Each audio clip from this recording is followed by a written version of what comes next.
The Master Keys series of mechanical keyboards from Cooler Master features genuine Cherry MX switches and the flexibility of choice. Whether you want small, medium, or large, you can pick your size and pick your color with RGB and clear white LED backlighting options.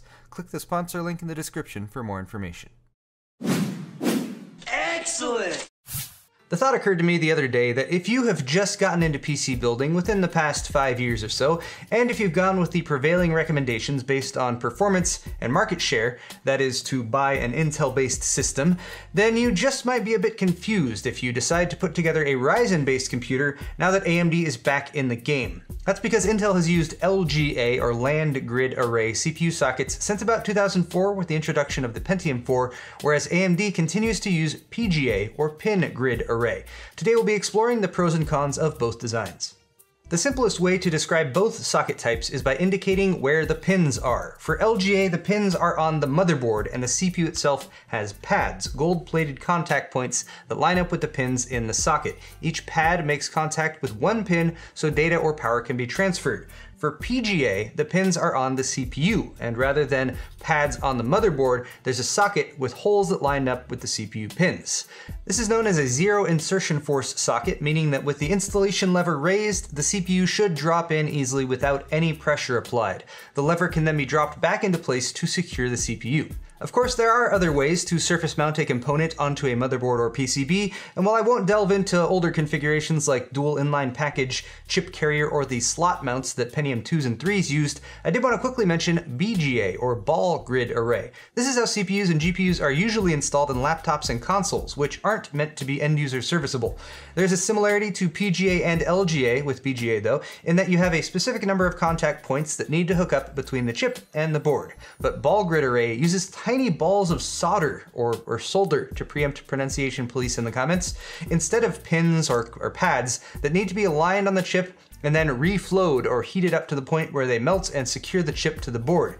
This is usually done with specialized equipment, but I'll post a couple links in the description to videos of people who are crazy enough to do it at home. Needless to say, this is not recommended for most home builders, but now if you hear BGA, you'll know what that means too. So let's take a closer look at LGA, Land Grid Array, Intel's preferred socket. Intel's naming scheme is pretty straightforward. It's just LGA followed by the number of the pins in the motherboard sockets, or the number of pads on the CPU, which should be the same. So LGA 1151 has 1,151 contacts on the bottom, LGA 2011 has 2,011 contacts, and LGA 2011-3 also has 2011 contacts, but they changed the socket so it's not backwards compatible. We'll delve into backwards compatibility in a different video.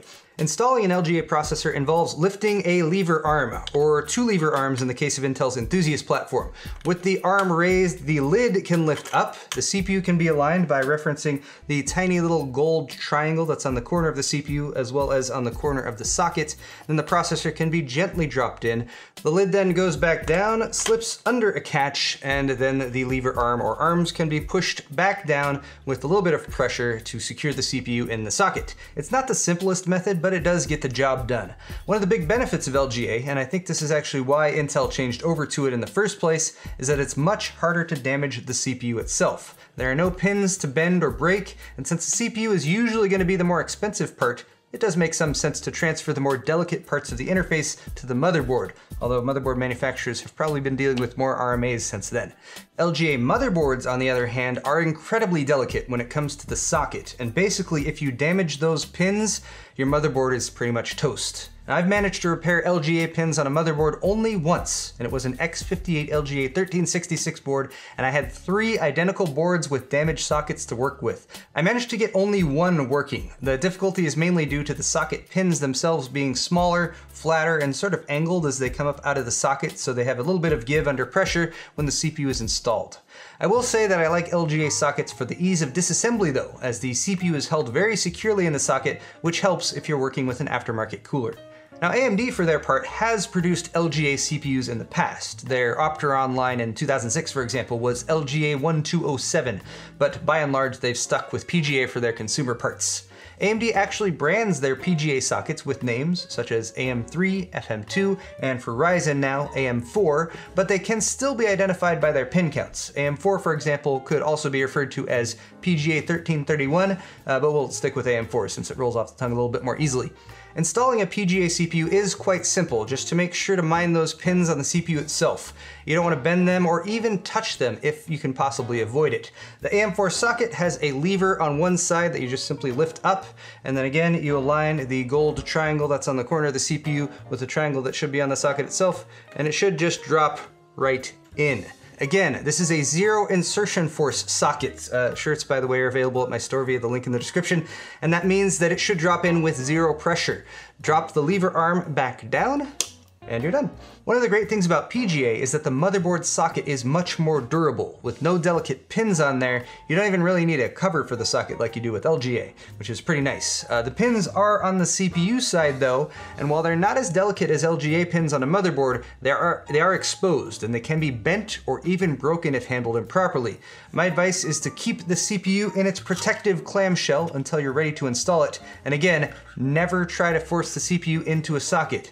Fortunately with PGA, a bent CPU pin, or even a few of them, is not the end of the world. I personally repaired probably at least 100 PGA CPUs with bent pins. This is back in my time when working in the Newegg RMA department, and some of them that were really, really bad. I basically just had to use a razor blade, steady hands, and lots of patience.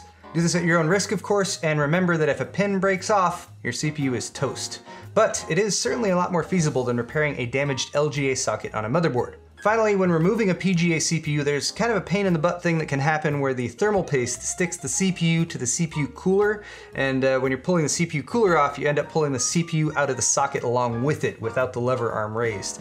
This happened to me, again, just recently, as well as Kyle when we were doing our Ryzen reviews, and while it's mostly not a big deal, I have seen people lose CPU pins when this happens. Just be careful when you're removing your cooler, and remember that it's easier to pull the cooler off while the thermal paste is still warm.